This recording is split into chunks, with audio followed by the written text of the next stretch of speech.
Hey friends! Today I'm going to be reviewing the Crayola Broadline markers for hand lettering. I know it's kind of crazy to think that a cheap marker we colored with as kids could be used for hand lettering, but it totally can be.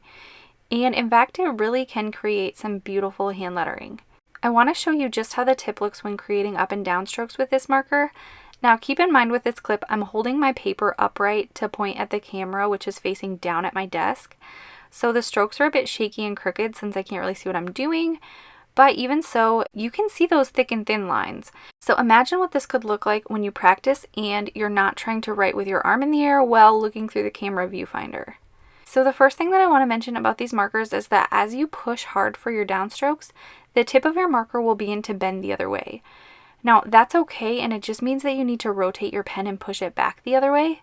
When we letter with these pens, we're going to be still using the end of the tip, so you won't change your angle of how you hold your pen much, if at all, when you're lettering. So when the tip does begin to bend, simply rotate your pen and start again. Now a common question that I get with hand lettering is how to make the letters give off that ombre effect, where the top is darker than the bottom. And I think this is a combination of applying more pressure to the top and also using a nice paper. So I'm using a marker paper for these reviews, and you can see even a bit of that ombre effect with this marker. So while I do think that certain pens or markers show that more vibrantly, I don't think it's solely the product of a certain type of pen. I'm going to show you a few different types of blending in this video, because with these markers you can either blend with lots of contrast in your colors or you can blend very subtly. Now, I am a fan of subtle blending, but I know that more contrast can sometimes be a bit easier to see, so I'm just experimenting with a few different options here, and they are just a personal preference which colors you like to use. These markers are not water resistant, but you can see that I'm using some as watercolor by coloring onto this ceramic surface and then picking up the color with my water brush. This is a fun way to combine colors, and it turns out really nicely.